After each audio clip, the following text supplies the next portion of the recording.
Konnichiwa, what's up, nakamas?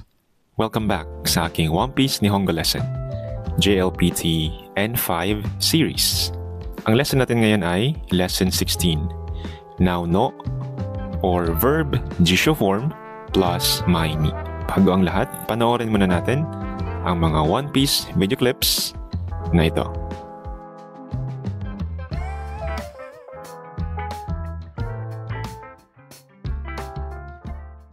ベラミ、金が敵の世の中へよ。買収されたか。行くか、ダガマ。そうだな。こっちの人数が減る前に厄介そうなのから潰していこう。さあ、どうする。もう逃げきれねえぞ。おい、ジョーガー、やつを始末する前に取り返してほしいものがある。俺の心臓だ。ローに心臓を取られた。戦うための体じゃないんだ。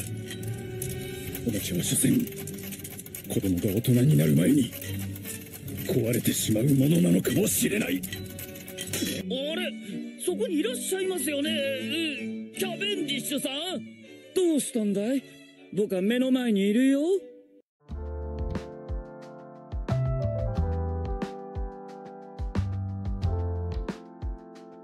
Okay, so dalawa ang translation nito nakamas na ang mai ni. So number 1, kapag kinonect natin siya sa verb jisho form, ang translation niya sa English ay before, ne? Kapag kinonect naman natin siya sa noun plus mai ni, so dito gagamit tayo ng particle no.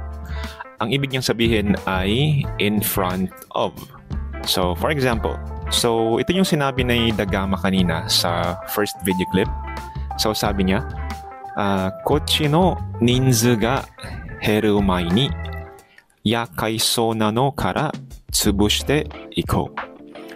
So ang ibig sabihin ng kochi no ninzu ga heru mai ni minasang is our number decreases, ne? Kochi no ninzu ga heru. Again, mai ni is before, so translation niya sa English, sa Japanese syntax is ganito. Before our number decreases here, then yakai so nano kara, ang ibig sabihin niyan is because it seems like a nuisance. So ibig sabihin ng yakai is nuisance, ne? Tapos tsubushite ko naman, so pwede natin siya i-translate na to get rid. Pwede rin siya to crush, tsubushite. Tsubushite ikou. So ang ikou dito minasang is ano to siya, volitional to siya. So ibig sabihin ng ikou dito ay let's. So let's get rid in Japanese ay tsubushite ikou. So ito yung ginamit nila sa subtitle, no? So sabi doon, let's get rid of those pains in the ass first before we lose too many people on our side. So again, kochi no ninzu ga heru mai ni yakai so nano kara tsubushite ikou. Okay? So ito, number, ibig sabihin niyan is ninzu. Kochi is here. So heru, minasang ibig sabihin niyan is to decrease. So kochi no ninzu ga heru mai ni. Before our number decreases here. Ito naman, ito yung sinabi ni Cesar sa pangalawang video clip. So sabi niya, yatsu o shimatsu suru mai ni torekai shite hoshimono ga aru. Again, ang ibig sabihin ng mai ni ay before. Yatsu o shimatsu suru, ibig sabihin niyan is to get rid of him. So, ibig sabihin ng yatsu minasang ay him. Shimatsu naman, again, pwede siya to get rid, pwede rin siya to eliminate, shimatsu suru. Tapos ito, torekai shite hoshi mono ga aru. So kapag hoshi minasang, pattern na hoshi, ibig sabihin gusto mong gawin ng ibang tao para sa iyo, ne? Hoshi mono ga aru, te hoshi.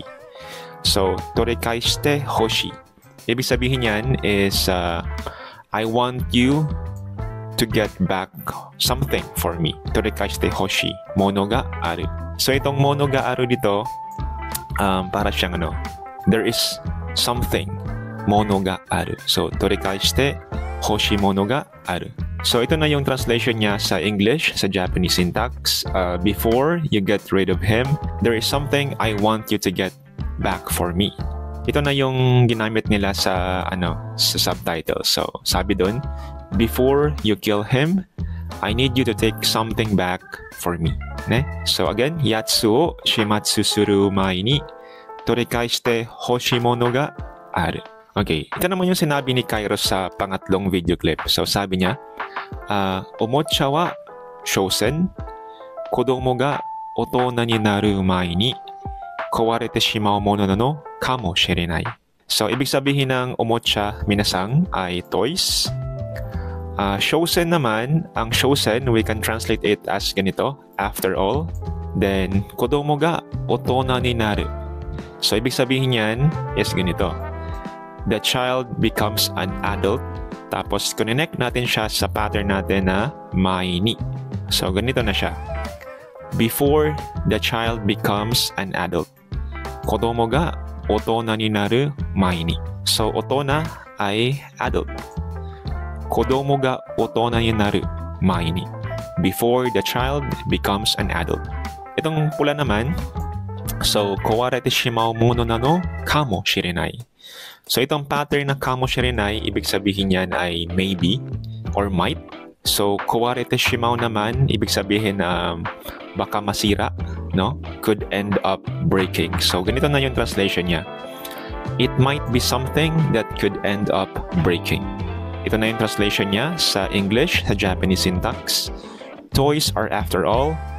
Before the child becomes an adult, it might be something that could end up breaking. So, ito na yung translation natin, no? Ito yung ginamit nila sa subtitle. So, sabi doon, maybe toys are meant to be broken after all, before children become adults. Okay? So, sa Japanese, ganito siya. Omocha wa shousen. Kodomo ga otona ni naru mai ni kawarete shimau mono na no kamo shirenai. Okay? Ito naman yung sinabi ni Cavendish sa last na video clip. Sabi niya doon, doshitandai, boko wa me no mai ni iru yo. So, doshitandai, ibig sabihin niyan is what's wrong. So, boku naman, ibig sabihin niyan is I. Ne? So, boku. Ginagamit lang to ng mga lalaki, no? Boku. So, dito naman, hindi tayo gumamit ng verb.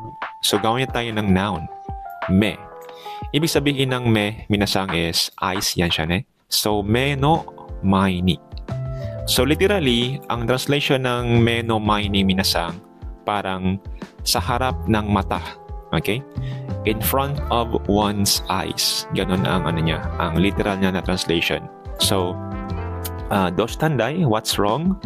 I am in front of one's eye. Ganun yung translation niya, literally. So, kapag translate natin siya, ito yung ginamit nila sa subtitle. Sabi doon, what's wrong? I'm right in front of you. Nasa harap mo ako. So, sa harap ng mata mo. Boku wa me no mai ni iru yo. So, itong iru, so galing to siya sa verb na imas. Kapag gumamit tayo ng iru, ginagamit natin yan siya sa mga animated objects. Okay? Sa mga living things yan siya. Iru. So, what's wrong? I'm right in front of you in Japanese ay. Doshitandai, boku wa me no mai ni iru yo. Okay, so let's practice. So try to complete the following sentences using the pattern mai ni. Okay, ito muna. Please wash your hands before eating in Japanese ay taberu mai ni te o aratte kudasai. So, taberu mai ni, ibig sabihin yan before eating. Taberu mai ni. Te naman is hands. Ito yung particle natin. Te o aratte kudasai. Ibig sabihin ng aratte kudasai ay please wash. So, taberu mai ni te o aratte kudasai. Please wash your hands before eating. Okay, ito naman. Before going to work, I eat breakfast. Before going to work in Japanese ay shigoto ni iku mai ni. Okay? So, shigoto ni iku mai ni asagohan o tabimasu. So, asagohan ay breakfast. Tabimasu naman is eat. So, before going to work, I eat breakfast. Shigoto ni iku mai ni asagohan o tabimasu. Actually, minasang, pwede rin baliktad yung translation natin. Pwede rin siya ganito. I eat breakfast before going to work. Okay? Shigoto ni iku mai ni asagohan o tabimasu. Okay? Okay, ito naman. Sa noun naman tayo. So, there is a convenience store in front of the station. So, in front of the station ay eki station. Eki no mae ni konbini ga arimasu. So, konbini ga arimasu ay there is a convenience store. So, in front of the station, eki no mae ni. Eki no mae ni konbini ga arimasu. Okay? Ito naman. A taxi came in front of the hotel in Japanese ay hotero no mae ni taxi ga kita. Again, hotero no mae ni taxi ga kita. So, in front of the hotel in Japanese ay hotero no mae ni. Hotero no mae ni. Then, a taxi came naman is ganito. Taxi ga kita. Taxi ga kita. Clear? So, tapos na tayo sa lesson 16. Sa next lesson naman natin, verb conjugation naman tayo. So, next lesson natin, minasang, is how to conjugate mass form to nai form. Godan verbs naman tayo. So, godan verbs, ibig sabihin yung mga group 1 verbs, ne? So, thank you so much, nakamas. So, until next time. Jane, class dismissed.